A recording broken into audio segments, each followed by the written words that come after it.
louvar a Deus por esse momento que estaremos estudando a lição de número 7 da Revista dos Jovens. Essa lição tem o título Miqueias, Deus quer obediência de coração. Continuando o estudo sobre os profetas menores, vamos falar sobre o profeta Miqueias. E o título da nossa lição do trimestre é a vigilância, a justiça e o culto a Deus. Um chamado para a igreja dos escritos dos profetas menores, revista comentada pelo pastor Israel Trota. O texto do dia diz: Ele te declarou, homem, o que é bom.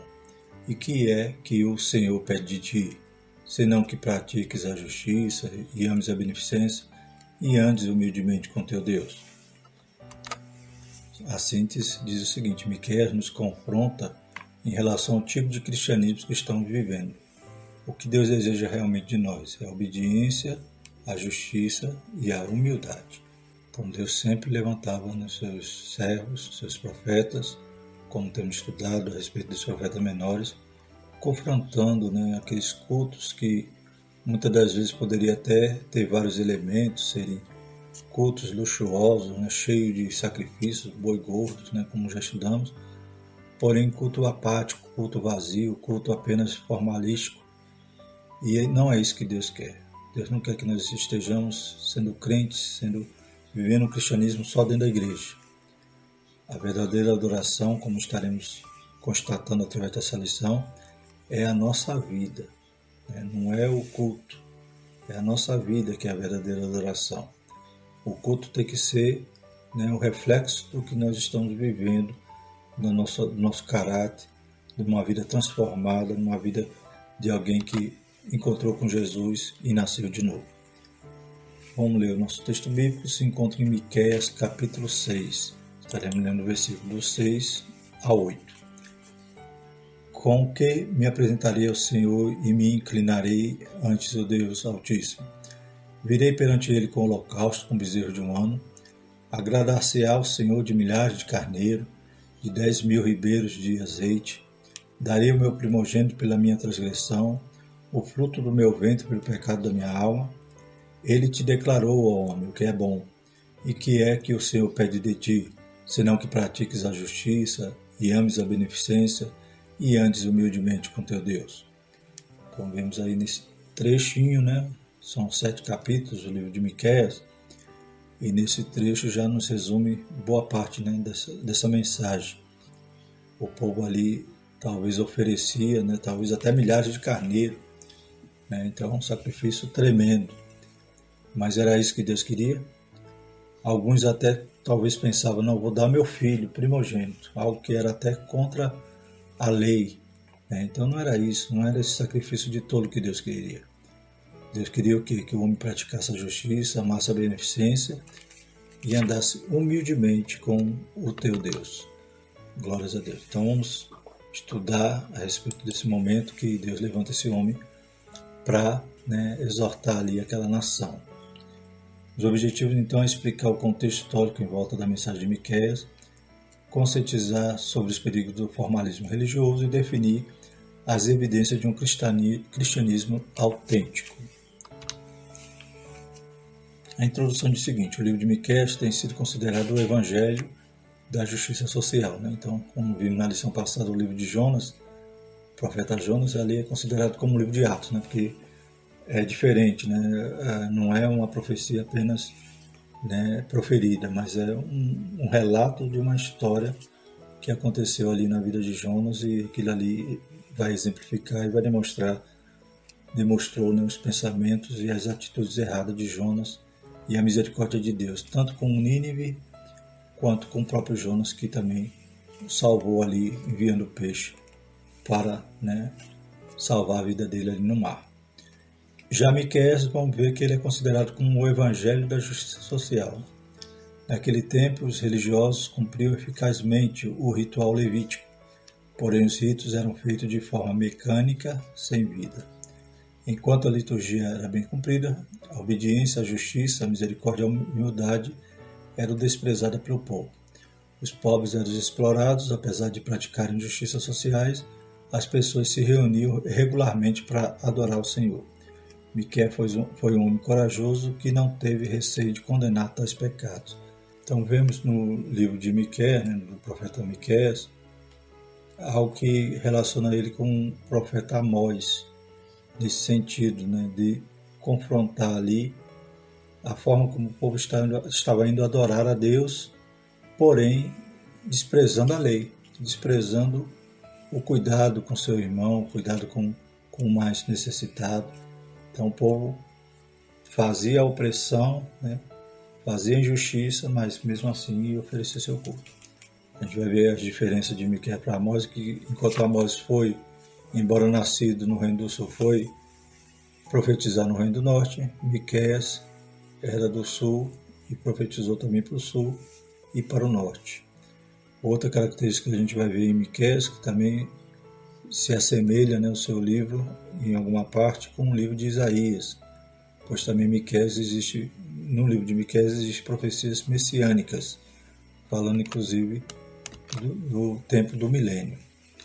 Proveniente da zona rural, de uma família humilde, ele sentiu na pele as desgraças do povo pobre do interior que vivia sob fortes opressões. Então, bem semelhante a Amós, que também era da zona rural.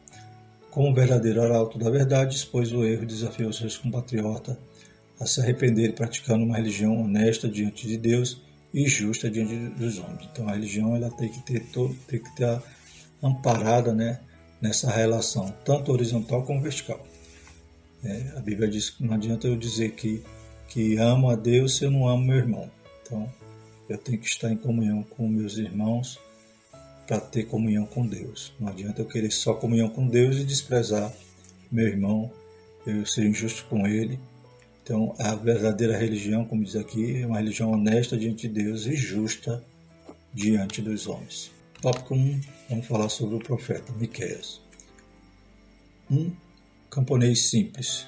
Primeiro subtópico. O nome Miqueias significa quem é semelhante a Jeová.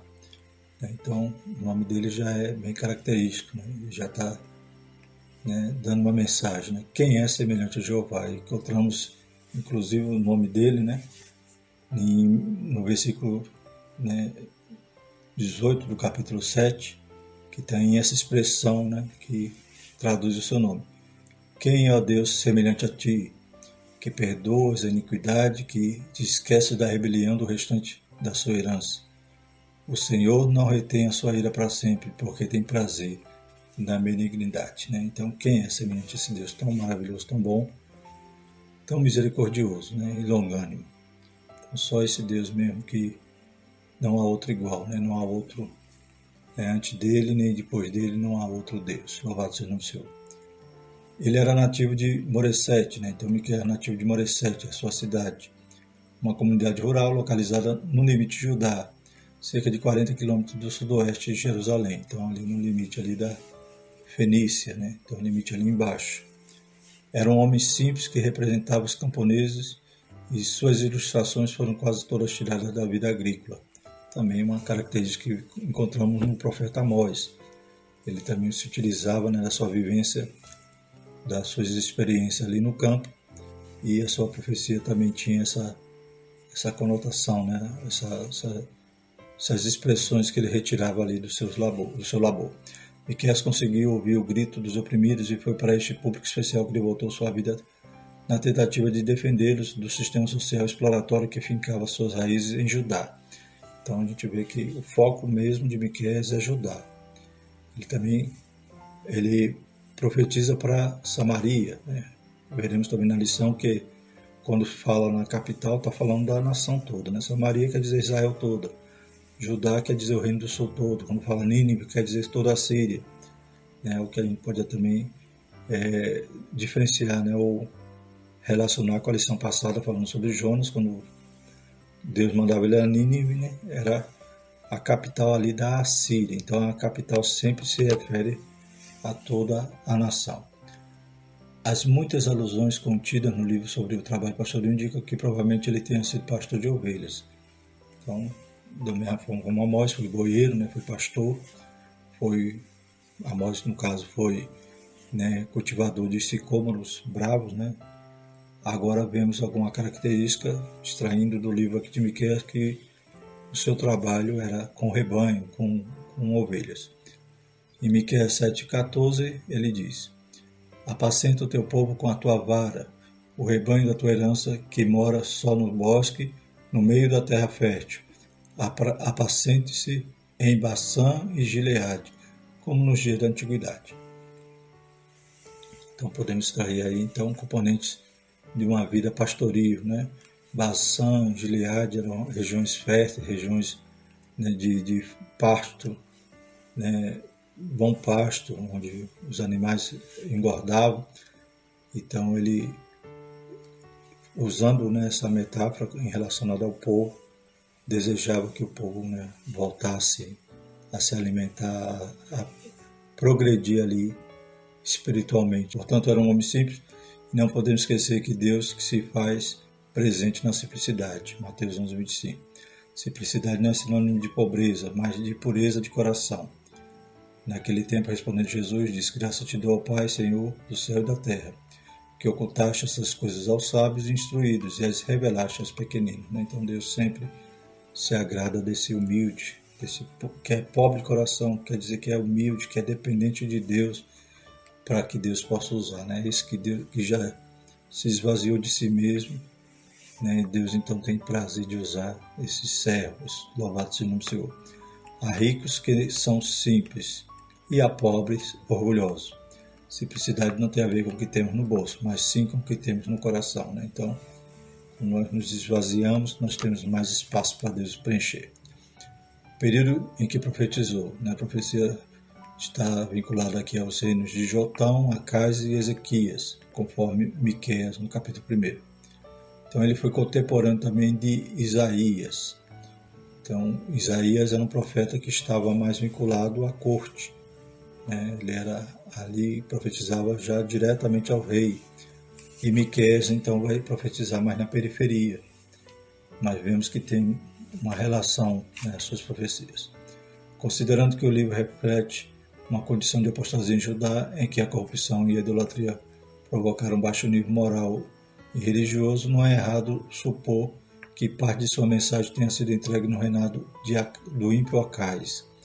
Então Acais foi um rei, foi o pai de Ezequias, e foi um rei que fez o que era mal aos olhos do Senhor, né? Foi idólatra, fechou o templo, né? Quando ele vai à Síria, vê lá um altar diferenciado, ele manda, né, uma cópia daquele desenho, daquela planta daquele altar, e manda fazer um igual lá no templo de Deus. Então ele, né, profana ali a santidade do templo e acaba, né, praticando idolatria de forma terrível, né, desagradando completamente ao Senhor. Então, nesses dias, provavelmente eram os dias que mais a profecia de Miqueias falou. Porém, também a forte ênfase da justiça pessoal também se encaixa nos dias de Ezequias, pois, de acordo com os estudiosos, as reformas neste período tiveram implicações apenas na parte cerimonial e no culto, mas não trouxeram tanto impacto sobre a vida pessoal dos habitantes de Judá.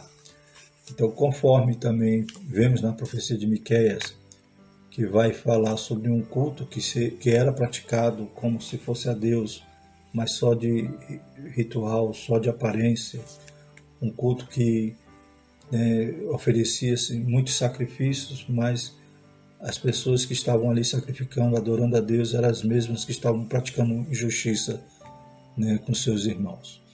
Então, provavelmente também a ação das suas profecias se decorreram nos dias do rei Ezequias, que Ezequias foi alguém que fez conforme o coração de Deus, buscou o Senhor, tentou aplicar ali uma reforma religiosa, um culto, voltou a celebrar a Páscoa. Ezequias, mas porém, conforme o comentário da lição nos traz, alguns estudiosos apontam que aquela reforma foi mais no âmbito religioso e não, né, não impactou então as pessoas continuavam vivendo com a sua forma injusta e adorar a Deus, mas praticavam injustiça com seus irmãos. Então temos aí a profecia de Miqueias nesses dois períodos, né? Nos dias de Acais, um rei idólatra, Nos dias de Ezequias, um rei temente, porém o povo continuava, pecando contra Deus, e descumprindo a lei. O culto, a adoração era só de lábios, mas não de coração. Avivamento que empolga a nossa liturgia, mas não transforma a nossa vida, é fogo de palha. Então, não adianta ter uma reforma religiosa que não promova uma transformação, uma regeneração, não sejamos nova criatura. Então, como já vimos, o culto não é só na igreja, o culto tem que começar na nossa vida. O fator essencial que caracteriza os verdadeiros avivamentos é a obediência de coração. A W. Tozer dizia que, se não pretendemos nos transformar, não devemos orar pedindo avivamento. Então, o que adianta ir para a campanha de avivamento, de fogo, buscar se alegrar, ter aquele renovo, entre aspas, nos cultos, cheio de fogo, mas se nós não desejamos nos transformar, ainda queremos continuar com as velhas práticas, os velhos pecados, ainda queremos continuar com a amargura de coração, sendo com mágoas no coração, sem perdoar, então não adianta eu ir buscar avivamento desse jeito. Tem que começar queimando por dentro, para, aleluia, toda a expressão que vinha acontecer na minha vida, no meio do culto na igreja, possa estar refletindo que já queimou lá dentro. Não adianta termos culto com a liturgia animada se não andarmos em retidão para com Deus e não somos justos para com o próximo. Então não adianta toda aquela adoração que não seja genuína. Por isso que a Bíblia diz que o Senhor procura os tais adoradores que adoram a Deus em espírito e em verdade. A estrutura do livro. Estrutura e mensagem do livro. Embora fosse oriundo do sul, Miqueias profetizou para os dois reinos, Israel e Judá, sendo sua mensagem destinada primariamente às respectivas capitais, Samaria e Jerusalém. Miqueias 1. Na Bíblia, a utilização das capitais muitas vezes representa as nações. Desse modo, em muitas ocasiões, Damasco representa a Síria, Nínive a Síria, Samaria a Israel e Jerusalém a Judá. Então, como já citamos isso, as capitais se referem às nações. Era onde ficavam as residências dos reis, governantes, onde a política dava o tom, então a mensagem era destinada à capital, mas estava se referindo a toda a nação. Grande parte da mensagem de Miqueias é entregue então também para Judá. Então, embora ele fale para as duas nações, a maior parte é para Judá. O livro é formado por uma coleção de profecias concisas. São 7 capítulos expostos em 3 partes principais, que começam com a mesma fraseologia. Ouve, ou seja, Deus quer que ouça, mas ouvir não é só escutar, Ouvir é você prestar atenção e obedecer. O verbo no imperativo demonstra a urgência da mensagem. A expressão ouve envolve tanto a questão de escutar com atenção, como destaca a importância de obedecer o que está escutando. A justiça nacional de Judá tinha entrado em colapso, o juízo se aproximava. Sua mensagem era importante e deveria ser escutada com atenção. Então, Miqueias vai profetizar ali no momentos antes que antecede ali o juízo em Israel. E vai apontar para o juízo de Judá, que estava indo pelo mesmo caminho.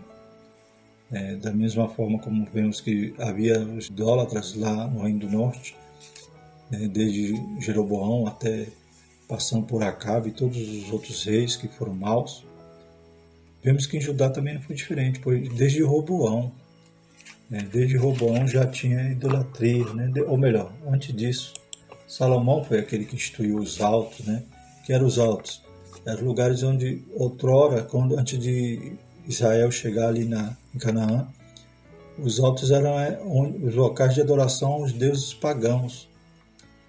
E Deus tinha dito que era para tirar todos aqueles altos. Lá em Deuteronômio 12, verso 2 e 3, diz assim: totalmente destruireis todos os lugares onde as nações que possuíres serviram aos seus deuses, sobre as altas montanhas, sobre os outeiros, debaixo de toda árvore verde, e derribarei os teus altares, e quebrarei as suas estátuas, e os seus bosques queimareis a fogo, e abatereis as imagens esculpidas dos seus deuses, e apagareis o seu nome daquele lugar. Então Deus tinha ordenado o povo fazer assim. Mas logo quando Salomão, né, reina, ele permite que nos altos ali se construam os altares para adorar os deuses e suas mulheres pagãs.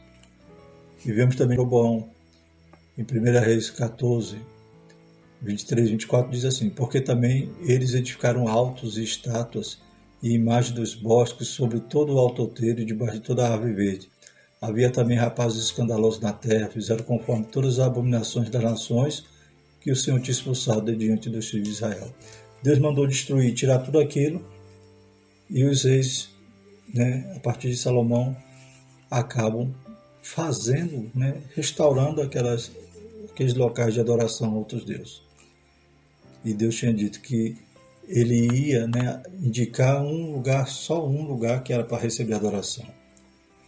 Como lemos também aqui em Deuteronômio 12:11, diz assim: então haverá um lugar que escolherá o Senhor vosso Deus, para ali fazer habitar o seu nome. Ali trareis tudo o que vos ordeno, os vossos holocaustos, os vossos sacrifícios, os vossos dízimos e a oferta alçada da vossa mão, e toda escolha dos vossos votos que votardes ao Senhor.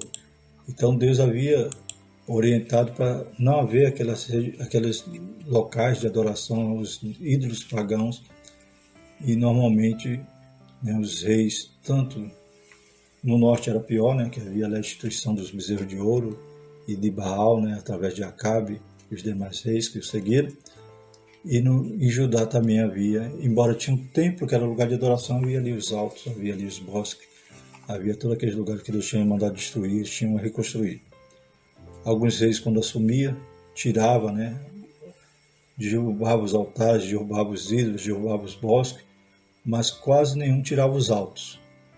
Nos dias de Ezequias houve essa reforma. Ezequias foi um bom rei, tirou toda essa idolatria. Passando agora nos dias de Josias, Josias ainda vai até a Samaria e destrói lá e cumpre a profecia que havia, que ia ser queimado ali os ossos dos profetas, dos idólatras ali sobre os altares do bezerro de ouro.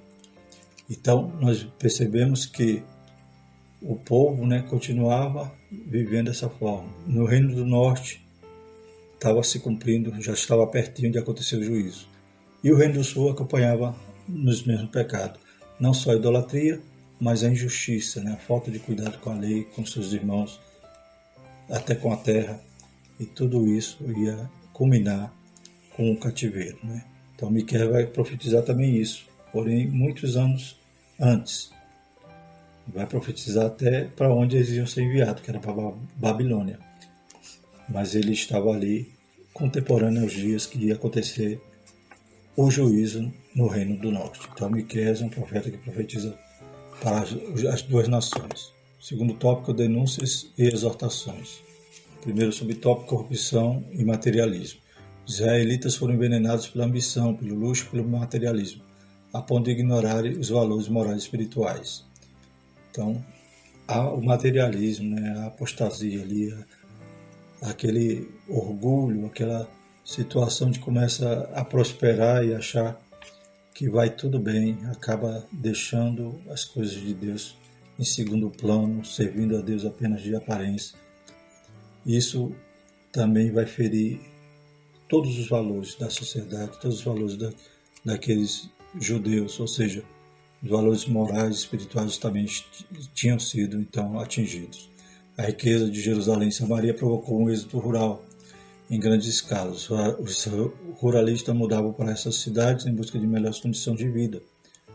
Ao chegarem, eram explorados por uma nova classe de ricos inescrupulosos.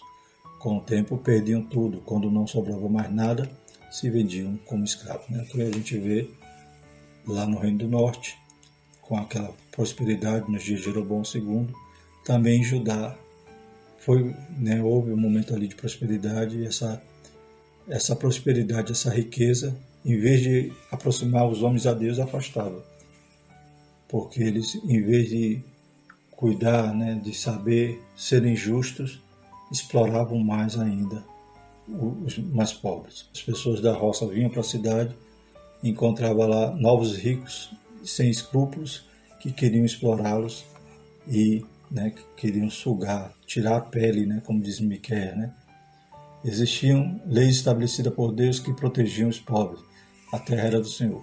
Se um pobre precisasse vender sua terra para saldar uma dívida, o acordo só era válido até o ano do jubileu, quando então todas as terras eram devolvidas aos seus donos originais. Então a lei era perfeita, né? Ela tinha preceitos para cuidar do pobre, ou seja, uma família perdia sua terra por causa de uma dívida, ela não ia perder a possessão permanentemente, né? No ano do jubileu, essa terra tinha que ser devolvida, ou seja, a cada 50 anos havia o jubileu, que havia todo esse momento de devolver as terras, de libertar o escravo, mas eles já não queriam mais cumprir a lei, porque eles tinham a ganância, né? Eram egoístas, né? Só pensavam em ficarem mais ricos.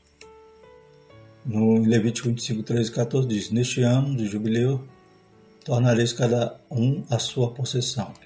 E quando venderdes alguma coisa a vosso próximo, ou comprardes da mão do vosso próximo, ninguém oprima seu irmão. Então, tinha todo esse amparo na lei para que não houvesse na exploração, para que os pobres, né, pudessem serem amparados, não vivessem escravos, né? Os judeus não tinham que ter seus irmãos como escravos. A possessão era vendida, não a terra. Chamava-se ano jubileu aquele que vinha depois de 7 anos sabáticos. No 50º ano, os pobres tinham direito à herdade restaurada.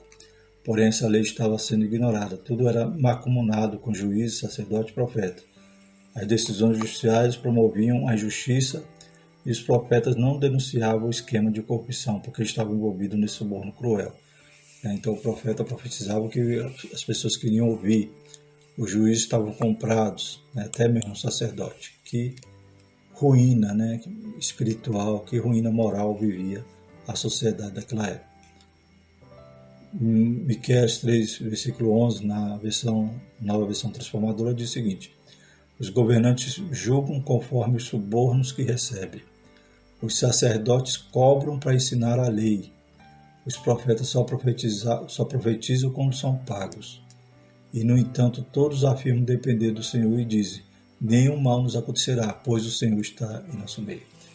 Então havia também um agravante no Reino do Sul, eles entenderam que já que eles tinham um templo, já que eles tinham ali o culto, né, original, ou seja, aquele que era conforme a lei levítica, eles acreditavam que Deus nunca ia castigá-los, que Deus nunca ia destruí-los, porque eles fazendo essas coisas erradas, percebes que sacerdote cobra para ensinar, profeta profetiza quando é pago, parece o dia de hoje, né? E ainda afirmava: não, nenhum mal nos vai acontecer não, porque o Senhor está conosco. Só a graça do Senhor, né, irmãos? Então vemos que muita situação volta cíclica, né? Volta a se repetir em nossos dias. Então cabe também os profetas dessa geração se levantarem e serem usados por Deus, né? Não é falar o que quer, é falar o que Deus mandar. Segundo o subtópico de justiça social, os homens planejavam o mal contra o próximo, cobiçando campos e praticando violência. Miqueias declarou que os exploradores sofreriam juízo. Em vez de andarem com a cabeça erguida, seriam levados para o cativeiro com o pescoço amarrado. A mesma violência que praticaram se voltaria contra eles, pois eles perderiam tudo o que conquistaram desonestamente, né? Então tudo que foi comprado por dinheiro de opressão, eles iam perder, não adianta, né? É um tesouro que não estava depositado no lugar certo, que é o céu, mas sim na terra, onde a traça e o ladrão, né, destrói. Os magistrados civis e príncipes responsáveis pela prerrogativa de manusear o direito encontravam prazer na exploração. A cidade de Jerusalém estava sendo edificada com tijolos de violência e o cimento da justiça. Por causa dos pecados dos líderes e sacerdotes, a cidade seria destruída. Deus não tolera a injustiça e o mesmo deve ser aplicado ao cristão. Então vemos que Israel passou por isso. Israel já estava também sendo avisado que o juízo chegava. E agora próprio Judá, a própria Jerusalém também repetiu os mesmos erros. Portanto, por causa de vós, Sião será lavrado como um campo, e Jerusalém se tornará em montões de pedra, e o monte desta casa em lugares altos de um bosque. Né? Então, Miqueias profetizando coisa que ia acontecer ainda mais de 100 anos à frente. Um cristão que se omite diante das injustiças torna-se insosso e sem valor. Miqueias vai profetizar também a questão da invasão de Senaqueribe, né? Então, ali já era um alerta, né? Deus livrou Jerusalém, livrou Judá de Senaqueribe graças à humilhação ali, né, de Ezequias, a sua postura como um bom rei diante de Deus, né? A sua humilhação, sua oração, glórias a Deus, né? A sua devoção de querer reformar ali religiosamente, né? Derrubar todos os ídolos, destruir os altos, tirar toda a adoração que era idólatra, para implantar um culto genuíno a Deus. Então toda essa sua dedicação foi que permitiu ele orar e Deus livrar Jerusalém da mão de Senaqueribe. Os profetas e sacerdotes continuavam exercendo suas funções, porém eram corruptos. Então, a obediência de coração. Né? A despeito de tantos pecados e injustiças, os homens apresentavam-se como religiosos. Os cultos e sacrifícios permaneciam respaldados pela lei. Então, o culto estava com a liturgia correta, mas estava vazio de verdadeiros adoradores. Os profetas e sacerdotes continuavam exercendo suas funções, porém eram corruptos. Se um profeta que vive a mentir lhe dissesse: proclamarei para vocês as alegrias do vinho e da bebida forte, de um profeta assim você se alegraria. Miqueias 2:11, na nova versão transformadora, percebemos então que qual era o profeta que tinha valor? Aquele que vinha pregar coisa boa, vinha pregar alegria, né? Esses vocês vão se alegrar. Mas Miqueias, eles não queriam ouvir a sua profecia. A questão crucial não era a falta de culto ou de religiosidade, mas uma verdadeira conversão a Deus. Ele te declarou homem, o que é bom. E que é que o Senhor pede de ti, senão que pratiques a justiça e ames a beneficência e antes humildemente com seu Deus. Então era isso que Deus queria, não só um culto aparente. O que Deus exigia do seu povo era a obediência de coração. A evidência de uma religião sincera é a obediência de coração a Deus. A melhor medida de uma vida espiritual autêntica não são os sacrifícios, não são os discursos, não são os cultos empolgantes, não são as lágrimas, mas a obediência de coração. Miqueias nos mostra que é possível ser religioso sem ser convertido, né? Então você pode estar lá num culto que parece que é o céu, mas se as pessoas ali estiverem, né, sem uma vida transformada, sem uma vida sincera, né, sem humilhação, sem arrependimento, sem abandonar os pecados, aquele culto não passa do telhado. Terceiro tópico, então, juízos e promessas. Primeiro subtópico, juízo divino. Os pecados de Israel e Judá fizeram Deus sair do seu lugar santíssimo para instalar um tribunal e trazer o juízo sobre a terra, né? Então, na linguagem poética, Miqueias descreve como se Deus estivesse saindo do seu lugar santo e vindo assim, marchando, né, para agora julgar, como promotor de justiça que vai apresentar as acusações, né, tanto de Jerusalém como de Israel, né, tanto de Israel e Judá.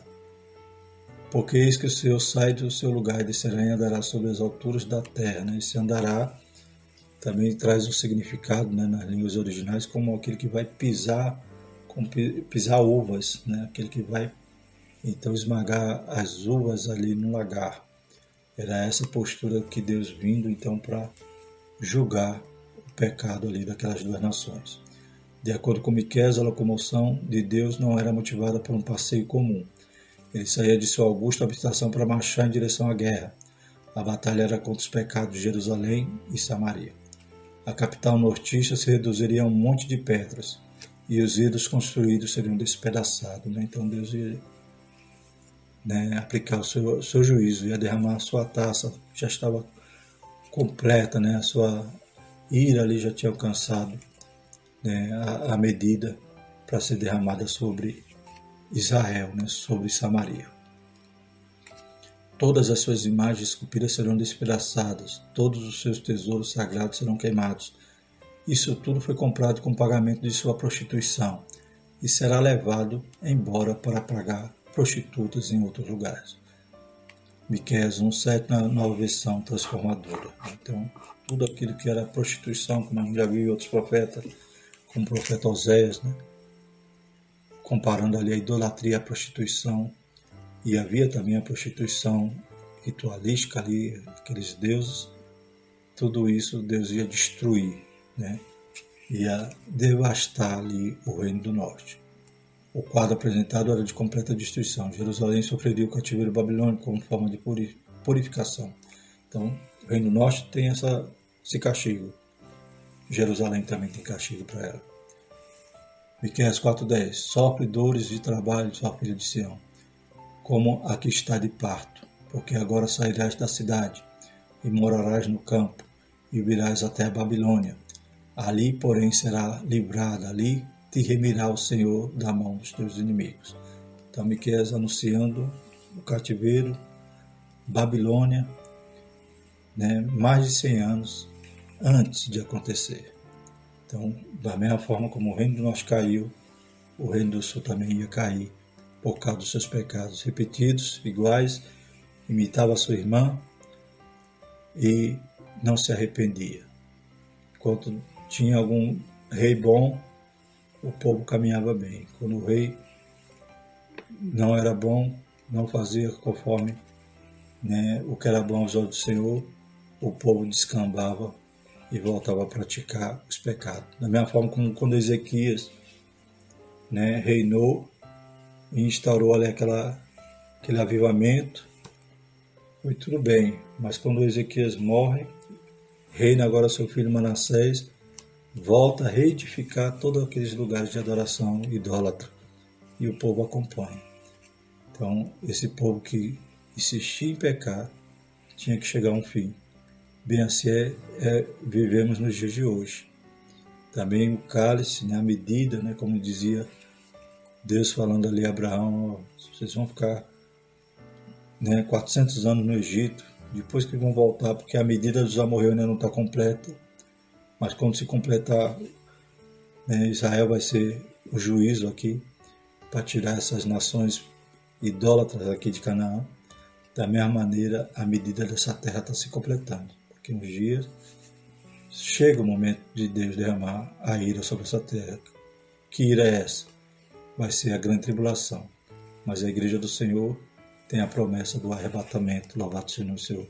Mas a tribulação é para essa terra, é para aqueles que ficarem, inclusive para Israel também, se converter. O povo de Deus estava no banco dos réus e seria julgado pelo Criador. Ouve montes a contenda do Senhor, e vós, fortes fundamentos da terra, porque o Senhor tem uma contenda com o seu povo, e com Israel entrará em juízo. Ó povo meu, que te tenho feito? Em que te enfadei? Testifica contra mim. É o Deus se colocando ali, né, de forma tão maravilhosa, né? Deus contendendo com o povo e perguntando o que eu te fiz, o que eu tenho te enfadado. Oh, aleluia, né? Que Deus tenha misericórdia de nós, né? Quantas das vezes estamos murmurando também, falhando com esse Deus tão maravilhoso, querendo parar, querendo desistir. E Deus também pergunta para nós, o que eu tenho te enfadado? Ouve, né? Glórias a Deus, que nós possamos ouvir a mensagem, né, através desse profeta. Nossos pecados jamais ficarão impunes diante de Deus. Prestaremos conta dos nossos atos, porque Deus há de trazer a juízo toda a obra e até tudo que está encoberto, quer seja bom, quer seja mal. Então haverá um juízo que seriam as obras más, mas até as obras boas vão vir à tona, porque a Bíblia diz que todos nós compareceremos diante do tribunal de Cristo. E até as obras que nós imputamos por boas serão expostas para ver qual foi a nossa real motivação. Se a obra ela persiste após uma prova de fogo ou será uma obra de palha. Então até as obras boas nós devemos nos preocupar, porque um dia vamos nos comparecer diante desse tribunal e tudo vai ficar patente, né? Então estará tudo exposto.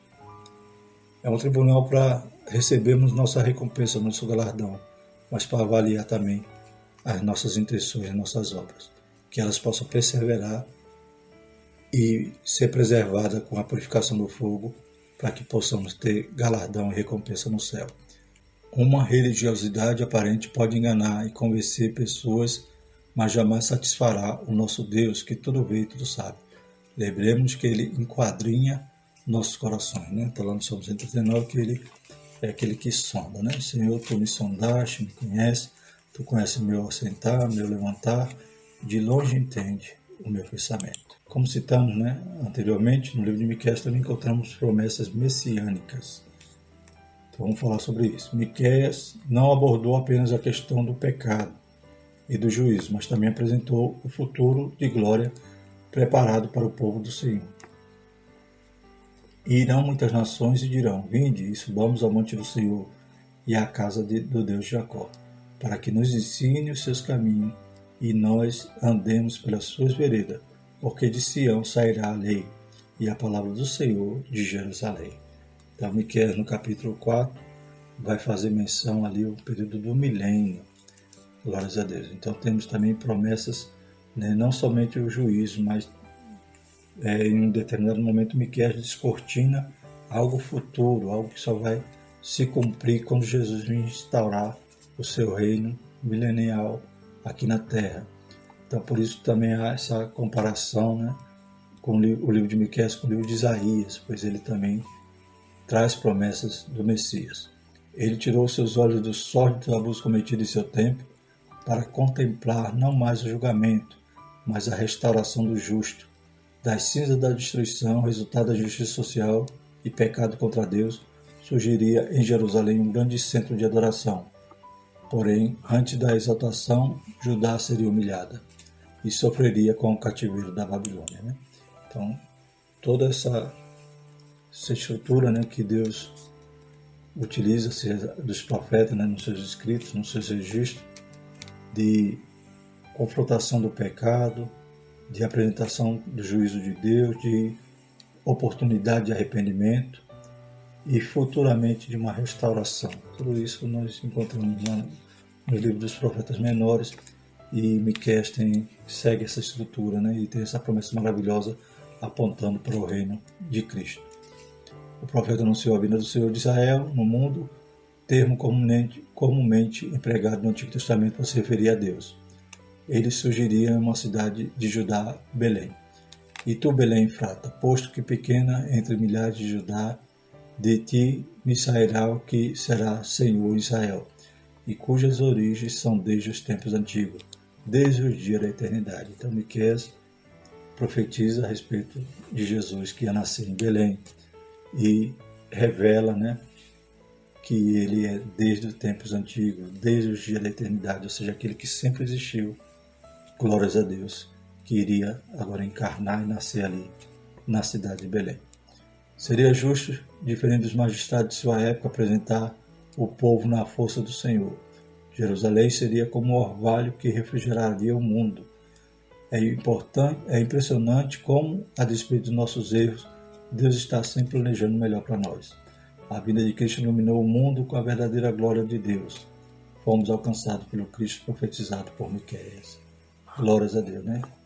Em meio a todo aquele caos, Deus ainda nos dá vislumbre, né, do seu plano, da nossa esperança. Terceiro subtópico, o verdadeiro cristianismo. Miqueias finalizou seu livro com o jogo de palavras que um trocadilho com o significado do seu próprio nome. Quem é o Deus é semelhante a ti. Ele louva ao Senhor pelo seu caráter. Ninguém pode ser comparado a Deus, que é o único e soberano. A ira divina tem prazo de validade. Graças a Deus, né? Sua ira dura até a terceira, quarta geração. A sua misericórdia até 1000 gerações. Deus é tão bom, né? Tão maravilhoso. Nós que não sabemos reconhecer e aproveitar esse amor. O Senhor está sempre pronto a perdoar o transgressor, pois seu prazer está na aplicação da benevolência. Quem, ó Deus, é semelhante a ti, que perdoas a iniquidade, que te esquece da rebelião do restante da tua herança. O Senhor não retém a sua ira para sempre, porque tem prazer na benignidade, né? Que os jovens possam ter essa certeza desse Deus tão maravilhoso, que tem prazer em nos perdoar quando nós nos arrependemos, produzimos frutos dignos de arrependimento, buscamos ao Senhor na certeza de que Ele é bom, tem prazer na benignidade. A exibição do poder do Senhor transforma pessoas. O perdão de Deus é para sempre e livra o ofensor da culpa. É libertador, é pleno, é completo. Suas promessas serão cumpridas. Esse Deus exige de nós apenas a sinceridade. Nossa adoração não pode ser meramente teatral ou ritual. Precisa ser espírito e verdade, respaldada pela obediência. Deus é espírito, importa que os que o adorem em espírito e verdade. João 4,24.